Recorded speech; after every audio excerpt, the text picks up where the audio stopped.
تقریباً ہر کوئی یا خاص طور پر اگر آپ کوئی ایسے شخص ہے جو تاریخ یا ہوائی جہاز میں خصوصی دلچسپی لیتے ہیں تو یہ جانتے ہوں گے کہ رائٹ بھائی کون تھے۔ اگر آپ نہیں جانتے تھے وہ کون ہے تو وہ تاریخ کے سب سے مشہور ہوائی جہاز ڈیزائنر ہے، لیکن اس کے باوجود بلا آخر کامیاب ہونے سے پہلے وہ کئی بار ناکام ہو گئے، اگرچہ وہ واحد ہی نہیں تھے جنہوں نے جہاز تیار کرنے کی کوشش کی اور ناکام ہو گئے۔ خاص طور پر 1950 اور 60 کی دہائی کے دوران لوگوں نے ہوائی جہاز کو دوبارہ سے کئی منفرد انداز میں تیار کرنے کے لیے بار بار کوشش کی، لیکن زیادہ تر ناکام رہے۔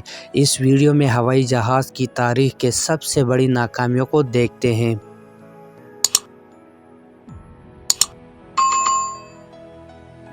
نمبر 1، دی فشر P-75 ایگل۔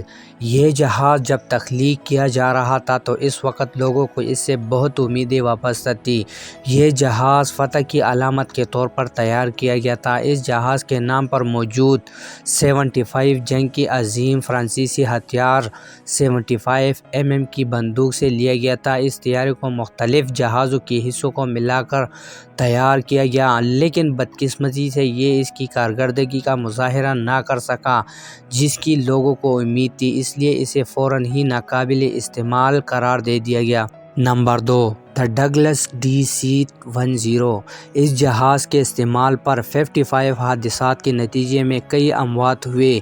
یہ اب تک بنائی گئی بدترین جہازوں میں سے ایک ہے۔ اس جہاز میں مسئلہ یہ تھا کہ اس کے دروازے باہر کی جانب کھلتے تھے نہ کہ اندر کی جانب، جس کی وجہ سے انہیں مناسب انداز میں بند کرنا مشکل ہوتا تھا۔ 1972 میں ایک اڑان کے دوران دروازہ کھلا اور یہ 1974 میں دوبارہ ہوا۔ 1989 میں ٹیک آف کے دوران ایک ونگ اس جہاز سے گر گیا۔ اس جہاز کو محفوظ تر کرنے کے لیے بہت ساری تبدیلیاں کی گئیں اور آخرکار اس کو ناقابل استعمال کر کے فارغ کر دیا۔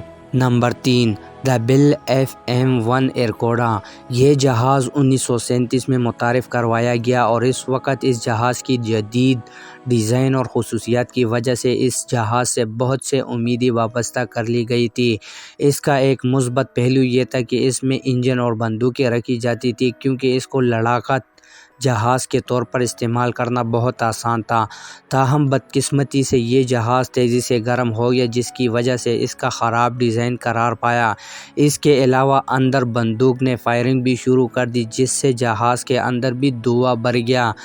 بہت جلد یہ بھی فارغ کر دیا گیا۔ نمبر 4، دی وورٹ F-7U کٹلس۔ یہ جہاز اپنے منفرد ڈیزائن کی بدولت مشہور ہوا، کیونکہ یہ باقاعدہ دم سے نہیں بنایا گیا تھا بلکہ اس کی پروں کو غیر روایتی انداز میں ڈیزائن کیا گیا تھا۔ اس کے عمدہ ڈیزائن کے باوجود جہاز کثرت کے ساتھ مسائل بھی رکھتا تھا۔ اگرچہ اس جہاز کی رفتار تیز تھی، لیکن یہ اونچائی تک نہیں جا سکتا تھا اور نہ ہی لمبے وقت تک ہوا میں پرواز کر سکتا تھا۔ یہی نہیں بلکہ اس جہاز بمشکل ہی کامیابی کے ساتھ ٹیک آف کر پایا، تقریباً 25% مرتبہ اپنی پروازوں کے دوران گر کر تباہ ہوا۔ نمبر 5، دی PZLM-15 بیلفوگر۔ یہ جہاز پولینڈ میں تخلیق کیا گیا تھا۔ یہ سب سے پہلے بائی پلین یعنی 2 جوڑوں پروں والا جہاز تھا۔ یہ جہاز 1972 میں تحقیق کیا گیا تھا اور ابتدائی طور پر اسے فصلوں پر اسپرے وغیرہ کے لیے بنایا گیا تھا۔ یہ جہاز جیٹ پاور سے بنایا گیا تھا، جو کسی کے اندازے سے کہیں زیادہ مہنگا نکلا۔ Number 6، the Harrier jump jet. برطانیہ بحریہ سے متاثر ہو کر سوویت یونین نے یہ طیارہ بنایا، جسے انہوں نے یاکاکو YAK-39 کا نام دیا۔ بدقسمتی سے برطانوی طیارے کا سوویت ورژن اس معیار پر قائم نہیں رہا۔ جب باہر موسم گرم ہوتا تھا تو جہاز صرف 15 منٹ تک ہوا میں رہ سکتا تھا۔ بہتر موسم میں طیارہ پھر بھی صرف 800 میل دور اڑ سکتا تھا، جبکہ اس جہاز میں کوئی ہتھیار بھی نہیں ہوتا تھا۔